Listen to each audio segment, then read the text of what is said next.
Hey, it's all with a 10.1.5 video to take you through Time Rifts. It's one of the features in the Fractures of Time patch. It's fun, it's crazy, and it's likely to have collectors coming back here regularly for the huge amounts of cosmetics and other rewards.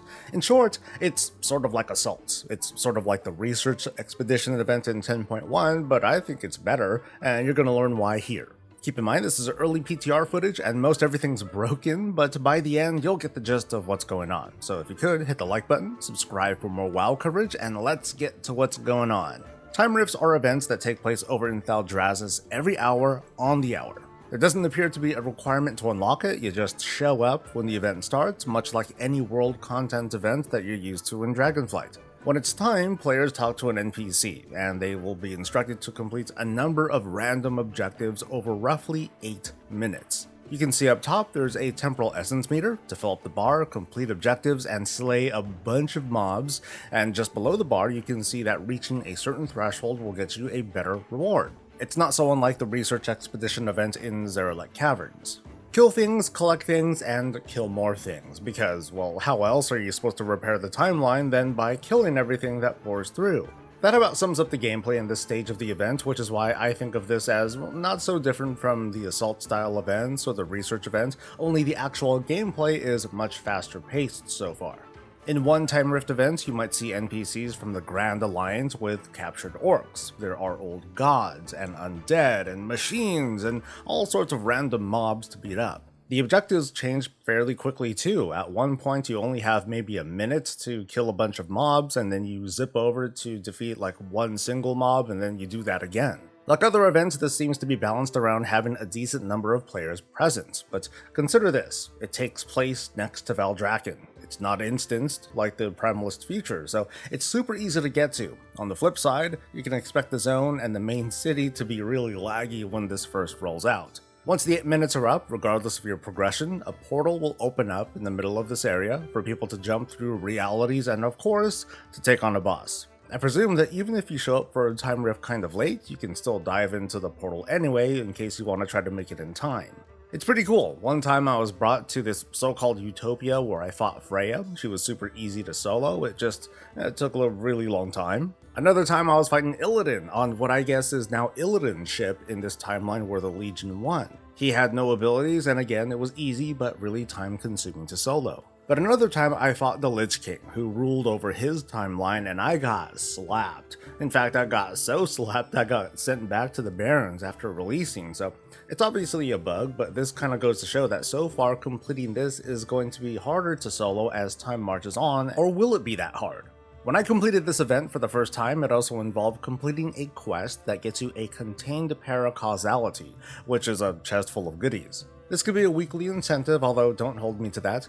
You'll also get currencies specific to this event, dilated time capsules, and paracausal flakes, which also drop during the event from killing mobs. Like I said, you can repeat this event on the hour every hour for the chest, which I'm going to guess will work the same way as the Research Expedition. I just hope it's easier this time. There is a bit of solace in case you're on a bad shard or you're doing this event years later.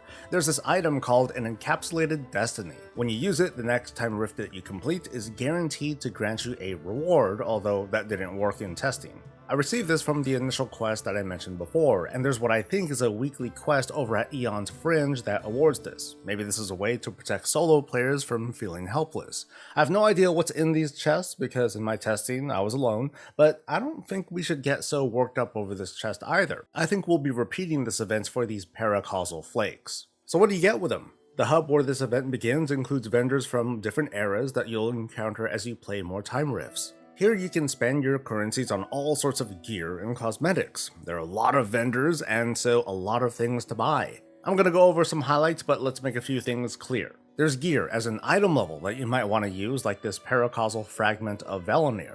This here is bind on pickup, so you'll need to play as the character that you want to get this gear for. That's nothing new. However, all of the cosmetics, like this ensemble, this pet and mount, this very narcissistic tabard, all of them are bind on account. This also includes cosmetic tokens that are not of your armor type. You just, buy them and send them where they need to go. So collectors, you can use a single character to farm for all the appearances over time. Given how this event works so far, it's in your best interest to collect everything early while lots of people are present here. So let's go over some highlights. She Everbreeze over here happens to sell veteran gear for gold, just like that. Full on veteran item level, go figure. She also sells weapons, asking for paracausal flakes and a dilated time capsule, which I'm going to guess that you'll get approximately 1 per week. It's cool that it's veteran gear, but it's not so cool because it's only veteran gear. This also applies to the otherwise very cool trinkets that you're going to get from these vendors too. The other vendors sell an assortment of the following. I mentioned the trinkets, but there's also pets, mounts, transmog, and rep commendations for applicable parties. So how would you like a Frostworm mount or a Scourge tabard? There's this shield that sparkles, there's a metal scorpion mount, there's this whelp with an exhaust attached to it. And let's go back to this face tabard too, it's oddly fascinating. There's this bow with this umbrella cover thing that seems kind of cool, and yeah, there are fish fists, sure. The vendors are still a work in progress, so more things could appear and might ask for more of these time capsules, but otherwise one could just, again, live in Thaldraszus and keep farming for flakes until they get everything, and oh, there's a lot of everything. I think this event has tons of potential, and it's another step forward for this sort of event. It's short, there are incentives to do well, but largely the rewards are purchasable from vendors and you can just choose the mount, the weapon mog, or whatever it is that you want when you want it. Think of the assaults you've done over the years and the transmog that you still might be missing, and you might get where I'm coming from. I can't wait for when this goes live for another distraction between raids and keys, but what do you think so far? Leave a comment, like, and subscribe for more coverage, and don't forget to catch me live, and I'll catch you later. Stay safe, stay healthy, and stay breezy.